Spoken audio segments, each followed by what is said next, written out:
Hello everyone, welcome back to my channel Studies and Stuff. This video will be about spherical lenses. इसको आप मेरी previous video refraction of light का continuation भी मान सकते हैं. इस वीडियो में हम स्फेरिकल लेंसेज के बारे में पढ़ेंगे, specially concave and convex lenses के बारे में. Let us jump right into the video. Spherical lenses. A transparent material bounded by two surfaces, at least one of which should be spherical, are called spherical lenses. मतलब एक ऐसा transparent material जो दो surfaces से bounded हो और उनमें से एटलीस्ट एक तो स्फेरिकल होना ही चाहिए, उसे स्फेरिकल लेंसेज कहते हैं. स्फेरिकल लेंसेज काफ़ी टाइप के हो सकते हैं, जैसे कि इसमें लिखा हो, जैसे कि इसमें दिया गया है. इसके बाद हम इनमें से कॉन्वेक्स और कॉनकेव लेंसेज के बारे में पढ़ेंगे. पहले कॉन्वेक्स लेंस पर आते हैं.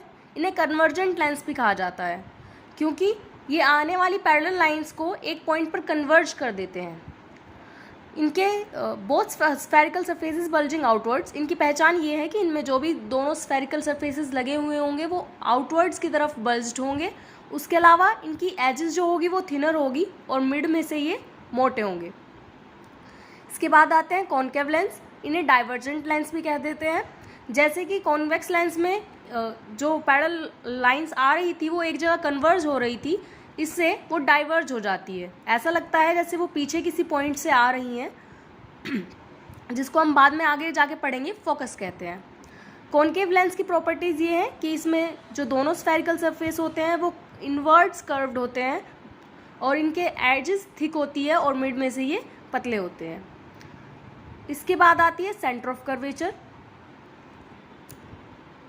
सेंटर ऑफ कर्वेचर उस स्फेयर के सेंटर को कहा जाता है जिसके सरफेस से मिलकर एक लेंस बना हुआ होता है. सेंटर ऑफ कर्वेचर को सी से रिप्रेजेंट करते हैं और क्योंकि एक लेंस दो सरफेसेस से मिलकर बना हुआ होता है तो उसके सेंटर ऑफ कर्वेचर भी दो होते हैं और उनको C1 और C2 से रिप्रेजेंट करते हैं. इसके आगे चलते हैं फोकस पर. इसे प्रिंसिपल फोकस भी कहा जाता है. जैसे कि मैंने पहले बताया था, कॉन्वेक्स लेंस आने वाली पैरेलल लाइंस को जिस पॉइंट पर कन्वर्ज करता है उस पॉइंट को फोकस कहा जाता है. ऐसे ही कॉनकेव लेंस अपने ऊपर पड़ने वाली पैरेलल लाइंस को जब डाइवर्ज करता है तो वो जिस पॉइंट से आती हुई दिखती है उस पॉइंट को फोकस कहा जाता है. फोकस सेंटर ऑफ कर्वेचर की लेंथ का एग्जैक्टली हाफ पे सिचुएटेड होता है प्रिंसिपल एक्सिस पर. इसीलिए सेंटर ऑफ कर्वेचर को कभी कभी 2F भी कहा जाता है. आगे पढ़ेंगे इमेज फॉर्मेशन बाय लेंस. अगर आप रिफ्लेक्शन की इमेजेस ऑलरेडी पढ़ चुके हैं तो वो सिमिलर है, बस इसमें जहाँ वो जो कॉनकेव मिरर रोल प्ले करता था वो कॉन्वेक्स लेंस करता है और जो कॉन्वेक्स मिरर की इमेजेस थी वो कुछ कुछ कॉनकेव लेंस से मिलती हुई है. इसके लिए जो नेसेसरी कंडीशंस हैं वो ये हैं. कॉन्वेक्स लेंस के लिए पैरेलल आने वाली लाइन उससे टकराकर फोकस पर जाएगी. जो फोकस से आने वाली है वो पैरेलल हो जाएगी और जो ऑप्टिकल सेंटर पे पड़ने वाली है वो ऐसी की ऐसी निकल जाएगी. इसी तरीके से कॉनकेव लेंस के लिए पैरेलल आने वाली रे डाइवर्ज होगी तो ऐसा लगेगा जैसे फोकस से आ रही हो. फोकस पे डाइवर्ज होने फोकस तक आने वाली लाइन पैरेलल हो जाएगी और जो ऑप्टिकल सेंटर से जाएगी वो ऐसे के ऐसे निकल जाएगी. इसके बाद पढ़ते हैं कि कॉन्वेक्स लेंस इमेज कैसी बनाएगा. अब पहले केस मान लेते हैं जब ऑब्जेक्ट इन्फिनिटी पर है.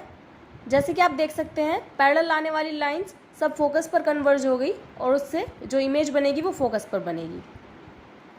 सेकंड केस जब 2F से पीछे की तरफ ऑब्जेक्ट है हमारा तो जो इमेज होगी वो F1 यानी फोकल लेंथ और फोकस और सेंटर ऑफ कर्वेचर के बीच में बनेगा. अगर ऑब्जेक्ट सेंटर ऑफ कर्वेचर पर रखा है तो इमेज भी सेंटर ऑफ कर्वेचर पर ही बन जाएगी. अगर ऑब्जेक्ट सेंटर ऑफ कर्वेचर और फोकस के बीच में है तो इमेज सेंटर ऑफ कर्वेचर से पीछे की तरफ बनेगी. इसको आप अपोजिट इस तरीके से भी याद रख सकते हैं कि अगर सेंटर ऑफ कर्वेचर पर है तो सेम पर बन रहा है. अगर सेंटर ऑफ कर्वेचर से पीछे है ऑब्जेक्ट तो इमेज फोकस और सेंटर ऑफ कर्वेचर के बीच में बनेगी. अगर ऑब्जेक्ट सेंटर ऑफ कर्वेचर और फोकस के बीच में है तो इमेज सेंटर ऑफ कर्वेचर से पीछे बनेगी. अगर ऑब्जेक्ट फोकस पर है तो इमेज इन्फिनिटी पर बनेगी और अगर ऑब्जेक्ट इन्फिनिटी पर है तो इमेज फोकस पर बनेगी. अगर ऑब्जेक्ट फोकस और ऑप्टिकल सेंटर के बीच में है तो वर्चुअल इमेज बनेगी सेंटर ऑफ कर्वेचर से पीछे की तरफ। कॉनकेव लेंस के केस में दो इमेजेस को डिस्कस करेंगे हम।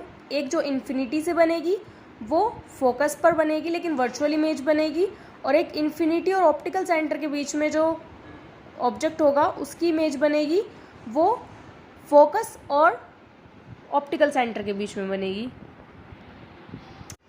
आज के लिए बस इतना ही। Bye till next video.